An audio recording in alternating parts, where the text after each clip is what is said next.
किराया देण्यासाठी पैसे नव्हते. त्यामुळे वैशालीने रूम मालकाच्या मुलासोबत, पण तिला असे वाटले नव्हते की रूम मालकाचा मुलगा प्रेमात तिच्यासोबत आता रोज पण. नमस्कार मित्रांनो, स्वागत आहे तुमचं आमच्या चॅनलमध्ये. तुम्ही जर अजून आमचं चॅनल रंगसाज मराठी कथा सबस्क्राईब केलं नसेल तर चॅनलला सबस्क्राईब करा. विनोदचं वय आता 30 झालं होतं, पण अजून त्याचं लग्न झालं नाही. त्यामुळे तो त्याच्या भाडेकरू सोबत काही ना काही हरकत करायचा. विनोदचे वडील एका चांगल्या नोकरीवर होते. विनोद एकुलता एक मुलगा असल्याने तो काही काम वगैरे करत नसे, फक्त दिवसभर फिरणे. त्याच्याकडे किरायाने देण्यासाठी 4-5 रूम होत्या. नवीन किरायेदार राहायला आले की विनोद त्याच्यासोबत नको ते प्रयत्न करत होता. तो किरायेदार असे बघायचा की एखादी सुंदर महिला असावी. अगोदर त्याच्या रूममध्ये 2-3 नवीन लग्न झालेले कपल राहायचे. एकदा तर विनोदने बघितले की एक किरायेदार महिला घरी एकटीच आहे. मग तो रूमवर गेला आणि तिला म्हणाला, तुम्ही फारच सुंदर आहात. तुम्ही जर माझं एक काम केलं तर मी तुमच्यासाठी काही पण करायला तयार आहे. तुम्ही मला रूमचा किराया पण नका देऊ. ती बाई म्हणाली, काय काम आहे सांगा. विनोद म्हणाला, मला तुमच्यावर प्रेम झालं. माझं प्रेम स्वीकार करा. आणि तो त्या बाईला असं काही बोलला की तिने तर विनोदला 2-3 लावून दिल्या आणि दुसऱ्या दिवशी रूम खाली करून त्या निघून गेल्या. विनोदचे वय 30 वर्ष होते आणि त्याचे लग्न पण झाले नव्हते. तो दिसायला पण एवढा चांगला नव्हता, त्यामुळे त्याला गर्लफ्रेंड वगैरे नव्हती. तो तर त्याच्या किरायेदारावरच ट्राय करायचा, पण अजून त्याला कोणीच काही. आता विनोदच्या अशा वागण्यामुळे तिथे चांगले किरायेदार येत नसे. आता तर त्याच्या 2-3 रूम खाली होत्या. एक दिवस 2 मुली रूम बघण्यासाठी आल्या होत्या. विनोदने तर लगेच त्यांना रूम दिली. त्यामध्ये एक मुलगी वैशाली. तिची स्थिती पण तशीच होती जशी विनोदची होती. तिचे वय पण 28 झाले होते आणि लग्न झाले नव्हते. ती आल्यापासूनच विनोदने तिला त्या नजरेने बघायला सुरुवात केली.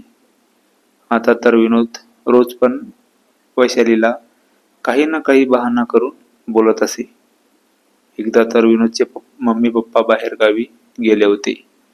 विनोदने वैशालीला म्हटले, वैशाली, माझे मम्मी पप्पा घरी नाही, चल आपण जेवायला बाहेर जाऊ. वैशाली म्हणाली, नाही, मी नाही येऊ शकत बाहेर. तू माझ्याकडे ये आज जेवायला, कारण माझी पार्टनर पण नाही, ती गावाकडे गेली. विनोदला पण तेच हवं होतं. तो लगेच वैशाली सोबत गेला. वैशाली पण विनोदला आल्यापासून नोटीस करत होती की विनोद तिच्याकडे वेगळ्या नजरेने बघतो आणि वैशालीला पण तेच पाहिजे होतं, कारण तिचं पण वय खूप होतं आणि लग्न पण झालं नव्हतं. त्या दिवशी तर विनोदने वैशालीला सांगून टाकले की वैशाली, माझं प्रेम आहे तुझ्यावर. नंतर वैशालीने त्याला अगोदर नकार दिला होता. ती म्हणाली, मला थोडा वेळ पाहिजे, नंतर सांगेन. दुसऱ्या दिवशी विनोदचे पप्पा रूमचा किरायासाठी वैशालीकडे आले होते, कारण वैशालीचा 2 महिन्याचा किराया बाकी होता. रूम मालकाला बघून वैशाली तर थोडी घाबरली होती, कारण तिच्याकडे किराया देण्यासाठी पैसे नव्हते. ती रूम मालकाला म्हणाली, मी उद्या देईल पूर्ण किराया.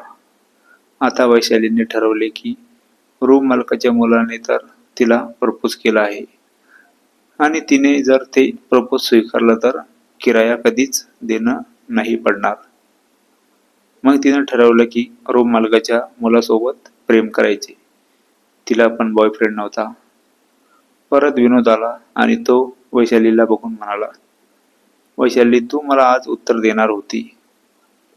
वैशाली म्हणाली, मी जर तुझं प्रेम स्वीकारलं तर तू माझ्यासाठी काय करशील? विनोद म्हणाला, काही पण. नंतर वैशालीने विनोदचे प्रेम स्वीकारले. पण तिने असा विचार नव्हता केला की विनोदचे प्रेम स्वीकारल्यावर विनोद सोबत रोजच. आता विनोदला पहिल्या वेळेस गर्लफ्रेंड भेटली होती. मग तर त्याच्या मनात ते विचार होते आणि त्याने ते सर्व काही दुसऱ्याच दिवशी.